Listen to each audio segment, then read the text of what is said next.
हमारी आजाद देश में ONPR से और CAA से हम लेके रहेंगे। तुम कुछ भी कर लो, महिलाएं मांगे हम लड़के लेंगे।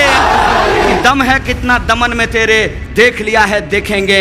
जगह है कितनी जेल में तेरे, देख लिया है देखेंगे। कि सुन लो यह जुमला सरकार, हमें चाहिए रोजगार, नहीं चलेगा NRC CAA NPR। बहुत हुआ सम्मान तुम्हारी ऐसी तैसी, गांधी अंबेडकर के देश में नहीं चलेगा NRC। चोर बोला जोर से, बिहार में कहावत है। चिल्ला चिल्ला करके जो देश के गृह मंत्री भाषण दे रहे हैं, वो देश को इस बात में उलझा करके रखना चाहते हैं कि गंगाधर शक्तिमान है कि नहीं है, NPR NRC है कि नहीं है। उन मोटा भाई को हम कहना चाहते हैं कि आप राष्ट्रवाद का नारा देते हैं और BSNL को बेचने की तैयारी कर रहे हैं। आप विकास का जुमला उछालते हैं और इस देश की रेलवे को बेचने की तैयारी कर रहे हैं। कि अगर हिटलर हार सकता है, अंग्रेज भाग सकता है, तो ये नकली चाणक्य क्या करेगा, इसको भी हराएंगे। और ढोंगी को चैलेंज करते हैं, ए ढोंगिया सुन लो, जितना तुमको पावर है ना, पावर पूरा पावर लगा दो। तुम्हारा जो था ना मालिक, उसको भी इस देश की जनता ने खदेड़ करके भगाया था, तुमको भी भगाएंगे, याद रखना इस बात को। जो एक गायक है, हमको भी लिफ्ट करा दे। लिफ्ट कराते कराते जो है आज जो है वो पद्मश्री लिफ्ट किए हैं। और जिन मुसलमानों ने 47 में पाकिस्तान को छोड़कर हिंदुस्तान को चुना, आज उनसे आप उनके बाप दादों का कागज मांग रहे हैं। देश में रहने वाले किसी भी आवाम को, हिंदू हो या मुसलमान, सिख हो या ईसाई, जिंदगी में कभी ये महसूस नहीं हो कि ये देश उनका नहीं है। ये देश सबका था, है और सबका ये देश रहेगा। ये वो लड़ाई है। लाइव टीवी, सच सबसे आगे। ये जो हमारा आजादी का अधिकार है, जो आजादी हमको 1947 में मिली, जो संविधान हमको 1950 में मिला, जिस संविधान ने हमको हम भारत के लोग बनाया, ये जो हम भारत के लोग हैं उनके ऊपर हमला हो रहा है। गणतंत्र को आज के डेट में लाठी तंत्र बनाने की कोशिश की जा रही है। इसीलिए आप तमाम लोगों को भी, अगर मन में, दिल के किसी कोने में थोड़ी सी भी खौफ है, तो उसको निकालिए और कहिए कि दम है कितना दमन में तेरे, देख लिया है देखेंगे। जगह है कितनी जेल में तेरे, देख लिया है देखेंगे। वाह वाह वाह। किसी भी सूरत में वाह। इस लोकतंत्र को, इस गणतंत्र को हम लाठी तंत्र नहीं बनाने देंगे। वाह। और इस देश का जो संविधान है, जो कहता है कि किसी भी इंसान के साथ कोई भेदभाव नहीं होगा, तो नहीं होगा।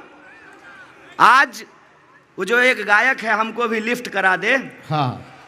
फिर अब लिफ्ट कराते कराते जो है आज जो है वो पद्मश्री लिफ्ट किए हैं। क्या है मामला?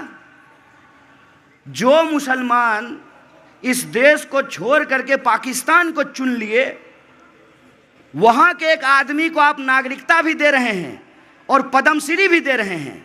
और जिन मुसलमानों ने 47 में पाकिस्तान को छोड़कर हिंदुस्तान को चुना, आज उनसे आप उनके बाप दादों का कागज मांग रहे हैं। कागज दिखाने में कोई समस्या नहीं है, लेकिन कागज जो तुम मांग रहे हो वो गलत कागज मांग रहे हो। कागज अगर देखना है तो हम नौजवानों का BA MA MBA BTech PhD polytechnic, उसका कागज देखो, उसकी डिग्री देखो और बताओ कि रोजगार कहां है।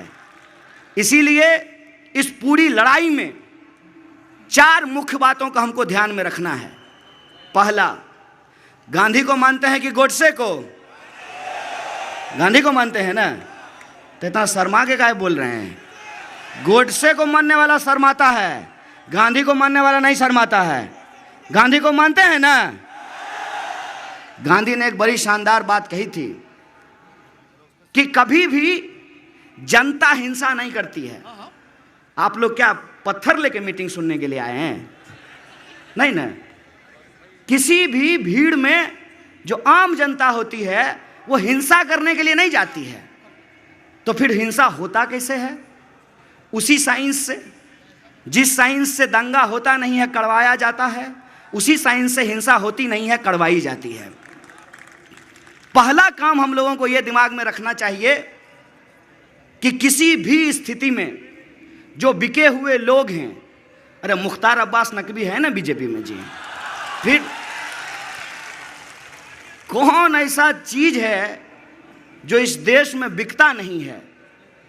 लेकिन इस हुक्मरान को आपको एक चीज बताना होगा कि तुम दुनिया की तमाम धन दौलत पैदा कर लोगे, लेकिन अगर हम इंसान हैं तो हमारे भीतर का इंसान और हमारा ईमान नहीं खरीद पाओगे। इसीलिए ये जब हक और ईमान की लड़ाई है तो उसमें ऐसे लोगों को पहचानना पड़ेगा कि जो आपके आंदोलन को गुमराह नहीं करे। अंग्रेजी में हम लोग एक बात कह रहे हैं सब लोग मिल करके, don't be silent and don't be violent. वाह, आज के दौर में चुप रहना गुनाह है। सच्ची बात। जो कर सकते हैं आप, अगर आप फिल्म बना सकते हैं फिल्म बनाइए। अगर सब्जी बेचते हैं तो किसी पढ़े लिखे को बोलिए कि हमको 100 पर्चा दे दो छाप करके। जो सब्जी लेने के लिए आएगा उसको मिर्च के साथ ये पर्चा भी पकड़ाया करेंगे। आप अगर घर घर जाकर के DTH लगाते हैं तो उनसे जाइए, उनका लगाइए, उनको मेहनत कीजिए, और जब वो थैंक यू कहने लगें तो उनको कहिए कि हम अगली बार आकर के फिर आपका काम करेंगे। बस ये जो हम संविधान बचाने की और अपने हक की लड़ाई लड़ रहे हैं उसमें हमारा साथ दीजिए।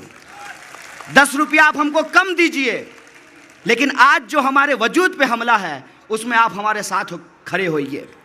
जहां बैठे हैं, जिस स्थिति में हैं, लिख सकते हैं तो लिखिए, बोल सकते हैं तो बोलिए। भाषण देना आता है तो ठीक है, अगर नहीं देना आता है तो किसी और का भाषण अपने प्रोजेक्टर पे लगा करके नुक्कड़ चौराहों, गांवों, गलियों में लोगों को घूम घूम करके बताइए, तब जाकर के ये लड़ाई को हमको जीतना पड़ेगा। ये लड़ाई किसी चेहरे की मोहताज नहीं है, किसी मंच का मोहताज नहीं है, किसी नेता का मोहताज नहीं है, किसी पार्टी को सरकार से हटाने के लिए और किसी पार्टी को सरकार में बिठाने के लिए नहीं है। ये लड़ाई उस बात के लिए है कि इस देश में रहने वाले किसी भी आवाम को, हिंदू हो या मुसलमान, सिख हो या ईसाई, जिंदगी में कभी ये महसूस नहीं हो कि ये देश उनका नहीं है। ये देश सबका था, है और सबका ये देश रहेगा। ये वो लड़ाई है। जबरदस्त। इसीलिए आजाद देश में हम आजादी की बात बुलंदी से करेंगे। वाह। और ढोंगी को चैलेंज करते हैं, ए ढोंगिया सुन लो, जितना तुमको पावर है ना, पावर, पूरा पावर लगा दो। तुम्हारा जो था ना मालिक, जो देश पे राज करने के लिए आया था, उसको भी इस देश की जनता ने खदेड़ करके भगाया था, तुमको भी भगाएंगे, याद रखना इस बात को। कितने लोगों को जेल में डाल दोगे, कितने लोगों को टीवी चला चला करके बदनाम कर दोगे, कितनी महिलाओं के बारे में बोलोगे कि 500 रुपया लेकर के प्रोटेस्ट करने के लिए आई हैं, कितने लोगों को तुम जिहादी बोलोगे। तुम जितना हमें जिहादी बोलोगे हम उतना ही जोर से भगत सिंह का नारा, इनकलाब जिंदाबाद का नारा बुलंद करेंगे। जबरदस्त। ये देश हमारा है और इस देश पे जो आफत है, इस आफत से लड़ने की जिम्मेवारी भी हमारी है।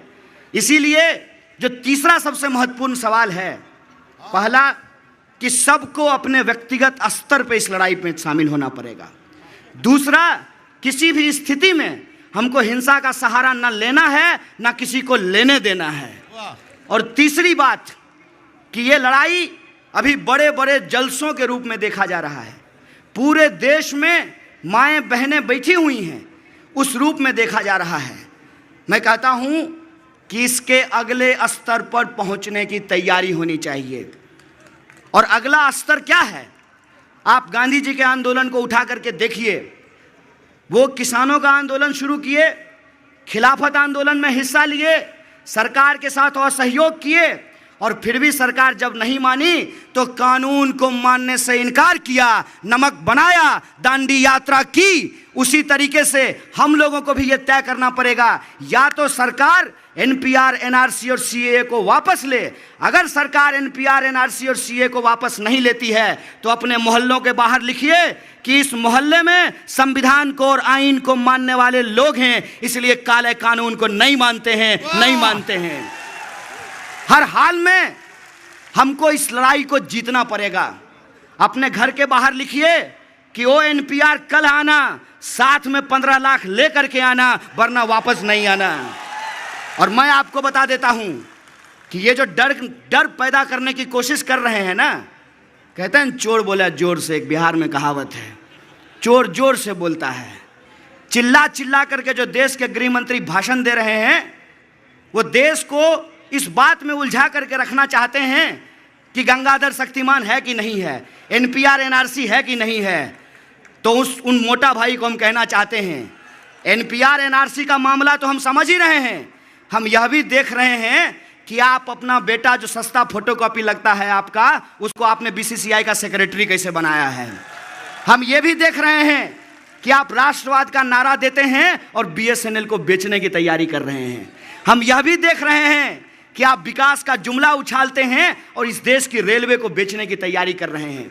हम ये भी देख रहे हैं कि देश में बेकारी आज के डेट में 45 सालों में सबसे ज़्यादा है, किसानों की आत्महत्या सबसे ज़्यादा हो रही है, महिलाओं पे अत्याचार सबसे ज़्यादा हो रहा है। ये सारी चीज़ें हम देख रहे हैं। इसीलिए जो माएँ आज निकली हैं एनपीआर एनआरसी और सीए के खिलाफ, हमको पूरा भरोसा है स्मृति ईरानी की तरह फोटो खिंचवाने के लिए नहीं, बल्कि जब महंगाई होगी तो सचमुच अपना सिलेंडर लेकर के यही महिलाएं आएंगी फिर से लड़ने के लिए महंगाई के खिलाफ भी, और यही नौजवान आएंगे लड़ने के लिए बेकारी के खिलाफ भी। इसीलिए इस मंच से हम ये ऐलान, ये आह्वान करना चाहते हैं सरकार से कि सुन लो यह जुमला सरकार, हमें चाहिए रोजगार, नहीं चलेगा एनआरसी सीए एनपीआर। इस बात को अपने दिमाग में डाल लीजिए। हमको सरकार के साथ आंख से आंख मिला करके और सरकार की चापलूसी करने वाले लोगों के मुंह पे जा करके ये कहना पड़ेगा कि बहुत हुआ सम्मान तुम्हारी ऐसी तैसी, गांधी अंबेडकर के देश में नहीं चलेगा एनआरसी। जर्मनी में जो एक बड़ा खूंखार शासक हुआ था हिटलर, उसका दौर याद आया और उस वक्त के जो फनकार थे, जो कवि थे, जो लेखक थे, जो गायक थे, उन्होंने इस बात पर सहमति बनाई कि क्या जुल्मतों के दौर में भी गीत गाए जाएंगे, क्या अंधेरे समय में भी गीत गाए जाएंगे। हाँ, गाए जाएंगे, अंधेरे समय के बारे में ही गाए जाएंगे। सिर्फ रैलियां आयोजित करने से ये लड़ाई नहीं जीती जा सकती है। अगर हम आज़ादी का मतलब समझते हैं तो आज़ादी का मतलब सिर्फ ये नहीं होता है कि 26 जनवरी और 15 अगस्त हमारे लिए एक रस्म अदायगी भर नहीं है। हमारे लिए वो आज़ादी को हम रोज़ सेलिब्रेट करना चाहते हैं। हमारा जो हक है, उस हक को, अपनी मोहब्बत को, यहाँ के पहाड़ से, मिट्टी से, नदी से, झरने से, तमाम तरीके की बोलियों से, हर इलाके के लोगों से प्रेम करने की बात है। और जो कहता है कि मैं देश प्रेमी हूँ, वो कभी ये नहीं कह सकता कि मैं इस समुदाय से नफरत करता हूँ तो मैं उस समुदाय से नफरत करता हूँ। क्योंकि जब आपको देश से प्यार है तो देश में रहने वाले लोगों से बनता है, और भारत में जो रहने वाले लोग हैं उनसे मोहब्बत करना, उनके हक और अधिकार के लिए खड़ा होना, यही देश प्रेम है, यही देशभक्ति है। ये बात हम लोगों को समझ लेनी चाहिए। एक सरकार बनी है देश में, वो सरकार अपना काम नहीं कर रही है, लोगों से उसके देशभक्त होने का प्रमाण पत्र मांग रही है, सर्टिफिकेट मांग रही है। पिछले 5 साल ये देश की जनता से देशभक्ति का सर्टिफिकेट मांगने में बिता दिए, अगला 5 साल ये आपके दादाजी के दादाजी का कागज मांगने में बिता देना चाहते हैं। इसीलिए जो लड़ाई है आज के दौर में, जो पूरे देश में लड़ा जा रहा है, वो लड़ाई हक की लड़ाई है और ये हर मोर्चे पे लड़ी जाएगी। यहाँ जो फनकार बैठे हैं ये अपनी नज़मों, अपनी गज़लों से इसके खिलाफ लड़ेंगे। जो दुकानदार मेरी बात सुन रहे हैं, उनके दुकान पे जो ग्राहक आता है उनको बता करके, समझा करके इस लड़ाई को लड़ेंगे।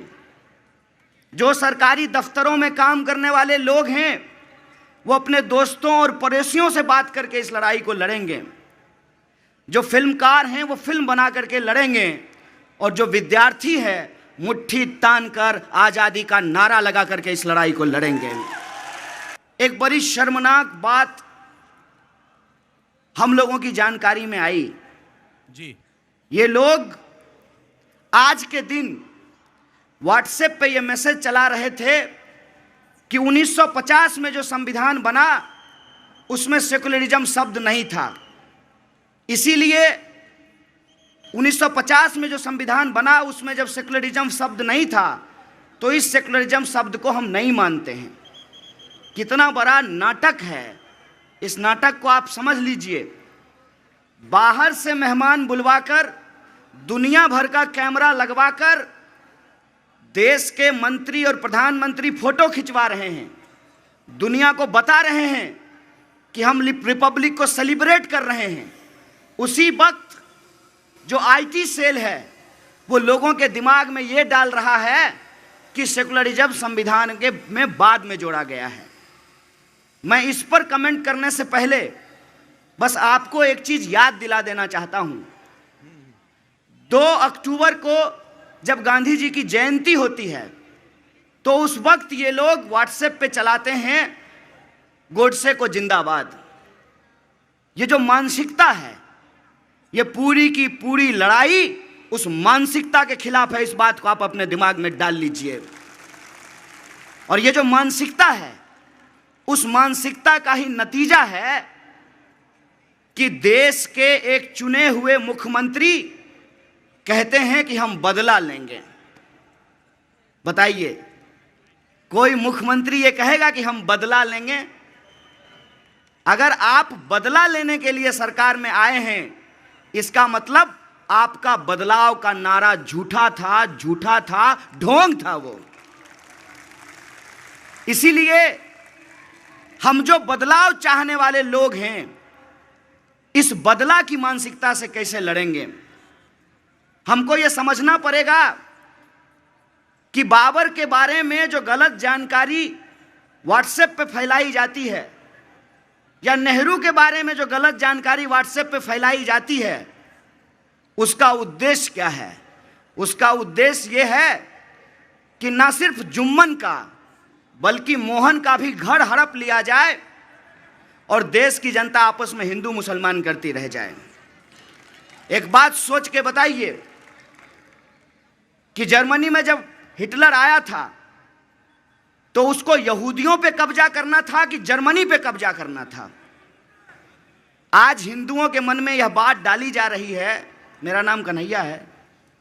हमारे यहाँ जो फैमिली ग्रुप व्हाट्सएप चलता है ना, उसमें कैसे कैसे मैसेज आते हैं वो हम जानते हैं।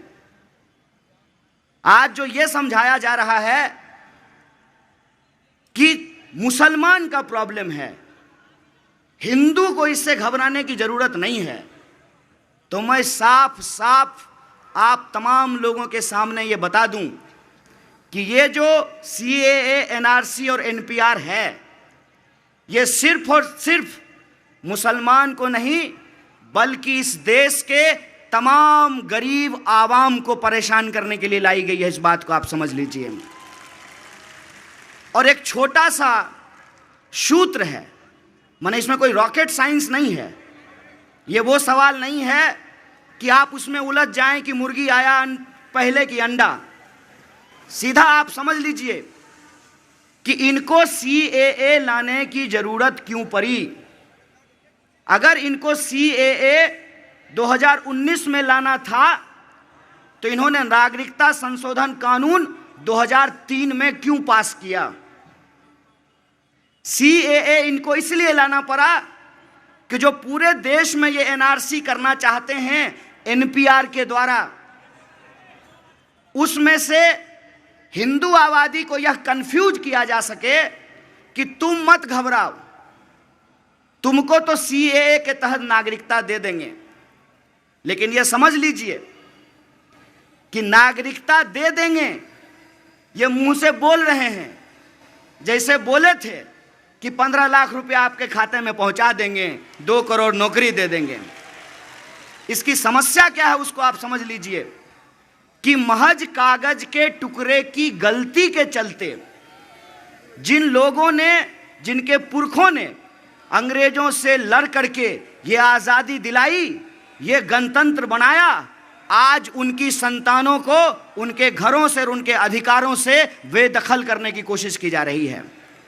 इसीलिए इस लड़ाई में जो सबसे महत्वपूर्ण चीज़ है वो ये है कि जिनको लगता है कि हमको CAA के तहत नागरिकता मिल जाएगी जब हमारा नाम NRC और NPR से बाहर होगा, तो कब दे देंगे। मान लीजिए कि कागज की गलती के चलते आपके परिवार में 2 लोगों का नाम है और 2 लोगों का नाम बाहर कर दिया गया है, तो जो 2 लोग बाहर हुए हैं क्या उनको CAA के तहत हाथों हाथ नागरिकता दे दी जाएगी? 6 साल लगेगा। उस 6 साल में सरकारी दफ्तरों का चक्कर लगाना पड़ेगा, फिर जाकर के उसी 6 साल के भीतर आपको अपने संपत्ति का अधिकार, वोट देने का अधिकार और सभी मूलभूत अधिकारों को छोड़ना पड़ेगा। हमको ये समझना होगा कि ये जो लड़ाई है इसको हर स्तर पर लड़ने की ज़रूरत है। अगर मुशायरा का मंच हो तब भी इस दौर की दास्तान लिखी जाएगी। जब जुल्म हो रहा है तो जुल्म के गीत गाए जाएंगे, जुल्म पर शेर पढ़े जाएंगे और लोगों को समाज की हकीकत बताई जाएगी। अगर ऑफिस में हैं वहाँ भी हक हुक की बात होगी, घर में हैं वहाँ भी हक हुक की बात होगी। और जनता जब जब इकट्ठा होती है तो जनता ने ये साबित किया है कि अगर हिटलर हार सकता है, अंग्रेज भाग सकता है, तो ये नकली चाणक्य क्या करेगा? इसको भी हराएंगे, लोकतंत्र को जिताएंगे। लाइव टीवी, सच सबसे आगे।